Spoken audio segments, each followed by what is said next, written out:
रोज़ाना की बुनियाद पे खुली कचहरी लगाएँ, आवाम के मसाइल सुने। तो मेरे साथ मौजूद हैं डीपीओ बकर मोहम्मद नवीद। सर, वक़्त देने का शुक्रिया। सर, ये फ़रमाइएगा कि 2023 से 2023 की सालाना आपकी कारकर्दगी रिपोर्ट भी मंज़र-ए-आम पर आई।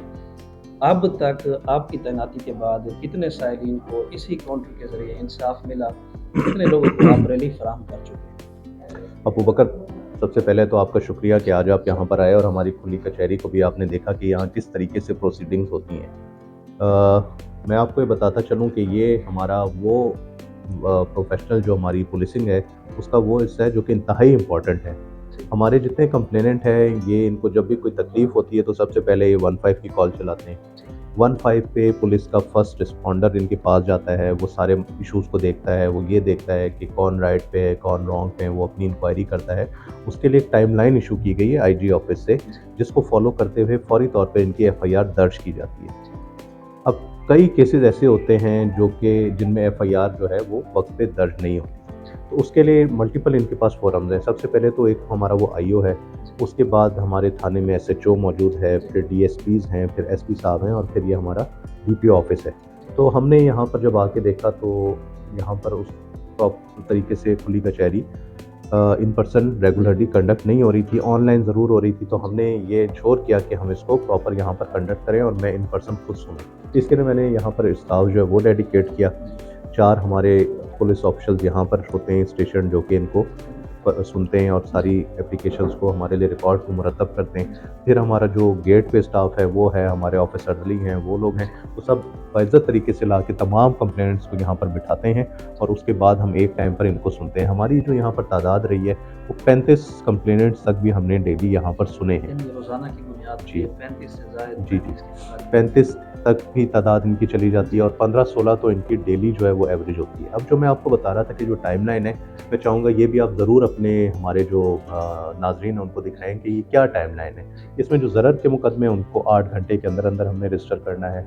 इस तरह अगवा बराए तवान के हैं, इसमें बदखेली के हैं, ज़ना के हैं, इक़दाम कत्ल के हैं, कत्ल के हैं। ये वो हैं जो कि हीनियस क्राइम्स हैं और फौरी रजिस्ट्रेशन इनकी होनी चाहिए। अगर किसी की नहीं होती तो हम जो डिलिंक्वेंट ऑफिसर्स हैं उनके खिलाफ भी कार्रवाई करते हैं।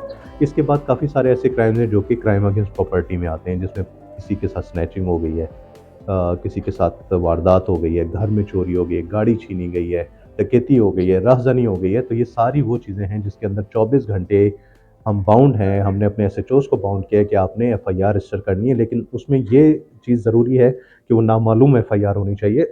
वो नॉमिनेटेड नहीं हो सकती। इसमें हमारे काफ़ी सारे लोग जो है अपनी ज़ाती रंजिशें निकालते हैं झूठे पर्चे करा के। तो यही चीज़ जो है हम यहाँ पर फिर सॉर्ट आउट करते हैं। जो हमारे पास लोग आते हैं कि अगर उनकी एफआईआर दर्ज नहीं हुई तो क्या ये चीज़ तो नहीं है उसके अंदर कि उन्होंने किसी के ऊपर नॉमिनेटेड करवाई हो। फिर काफ़ी सारे केसेस ऐसे हैं जिसमें हमारे पास 3 डेज़ का टाइम है। ये वो है जिसमें फाइनेंशियल क्राइम्स भी इन्वॉल्व हैं, जिसमें ऐसी है कि किसी खातून की असमंदरी की गई हो, जैसे 354 जिसको कहते हैं हम, 354 का सेक्शन ऐसा है जो कि बड़ा ही सेंसिटिव है।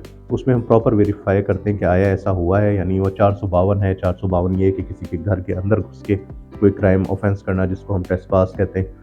फिर 506 है, 442 है। ये सारे वो क्राइम्स हैं जिनको हम फिर उस तरीके से देखते हैं। फिर मालियाती दस्तावेज़ात हैं जिसमें 489 एफ है, 420 है, 6871 है जिसमें ज़मीन के मामला हैं, फोर्ज डॉक्यूमेंट बने हुए होते हैं। तो ये वो सारी चीज़ें हैं जिस पे हम प्रॉपर इंक्वायरी करते हैं अपने। इसमें हम 7 दिन का टाइम अपने एसएचओज़ को देते हैं कि वो उसको वेरीफाई करें और फिर आगे प्रोसीड करें कि आया एफआईआर मेरिट पे बनती है या नहीं बनती। तो इस सारी एक्सरसाइज का मकसद ये था। इसके बाद एक और जो बड़ी इंपॉर्टेंट चीज़ है वो ये कि issuance of E tag. E tag हमने बाउंड कर दिया सबको कि वो जो है हमारे थाने से भी ई टैग इशू होगा। वहाँ पे हमारा जो फ्रंट डेस्क है वो जो एप्लीकेशन लेगा उस पर ई टैग इशू करेगा।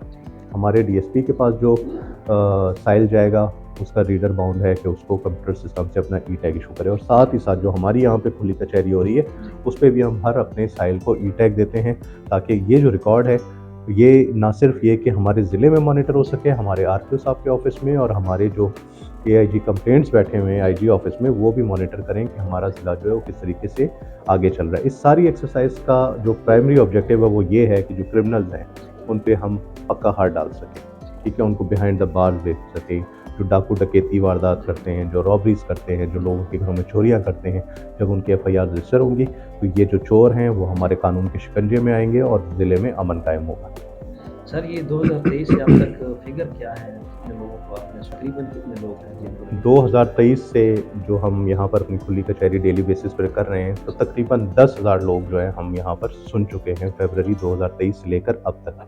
अब इसमें उनकी भी काफ़ी ज़्यादा कैटेगरीज हैं जो हमारे पास यहाँ पर लोग आए, क्योंकि मोस्टली तो जो इश्यूज़ हैं इनके 80% वो थाना लेवल पर या डीएसपी लेवल पर रिजॉल्व हो जाते हैं, लेकिन कई ऐसे इश्यूज़ हैं, फॉर एग्जांपल किसी की एफआईआर हुई है, उनके मुलजिम की ज़मानत जो है वो सेशन कोर्ट से खारिज होती है, फिर दूसरा रिलीफ जो उनके मुलजिमान को मिलता है वो हाई कोर्ट से बेल का मिलता है, और इतनी देर में पुलिस अपनी ऑलमोस्ट तफ्तीश फाइनल कर चुकी होती है। और जब पुलिस आईओ हमारा वहाँ पे ब्रीफ करता है, ऑनरेबल जो जजेस हैं हमारे, जस्टिस वहाँ पर बैठे हुए हैं, उनको बताते हैं, ब्रीफ करते हैं फैक्चुअल ग्राउंड्स पे कि आया वो गुनहगार है या बेगुनाह है, तो जब वहाँ से भी ज़मानत खारिज हो जाती है। उसके बाद भी अगर कई दफ़ा हमने ऐसा ऑब्जर्व किया कि लोगों के मुलजिमान नहीं पकड़े जाते, तो फिर वो हमारे पास कंप्लेनेंट आते हैं और फिर हम बाउंड करते हैं एसएचओज़ को with in 3 days, with in 5 days कि वो उनके मुलजिमान को पकड़ें।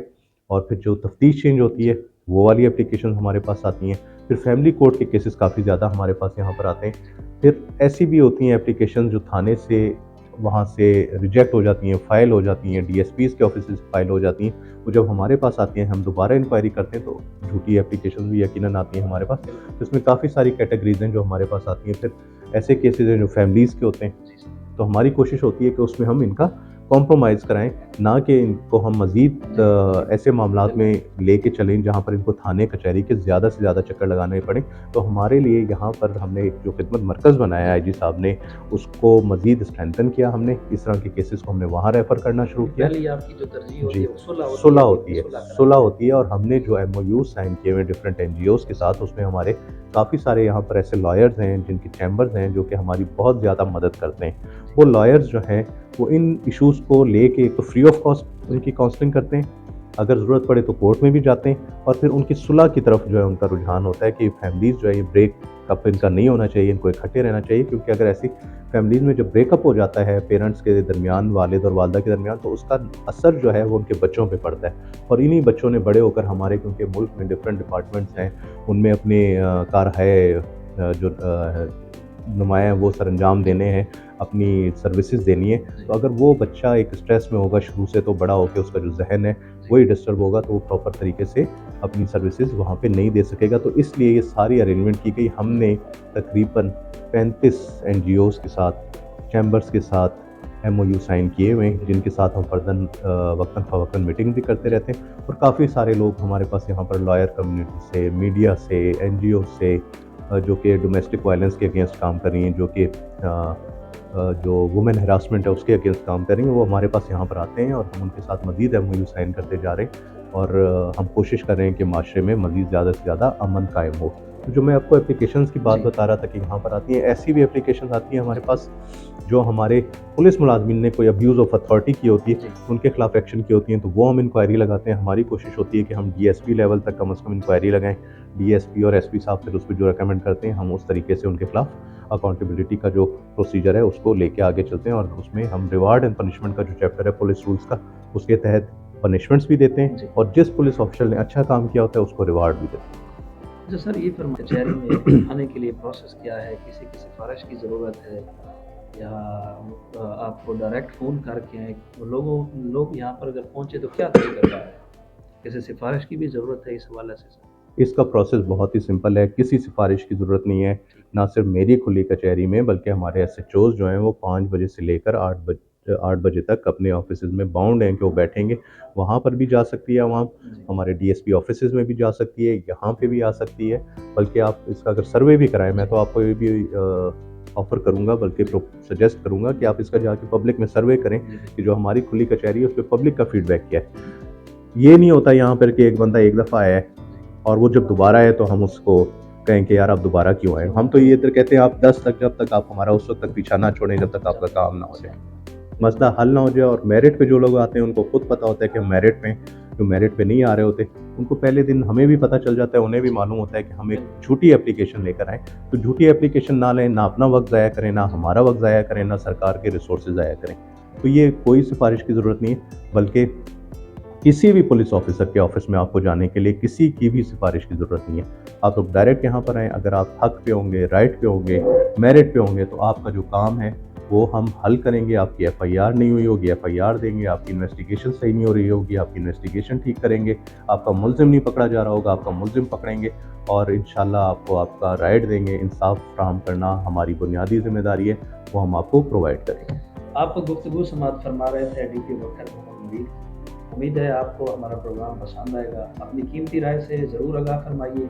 अपने मेज़बान मोहम्मद अबू बकर कादरी को दीजिए इजाज़त। अल्लाह हाफ़िज़।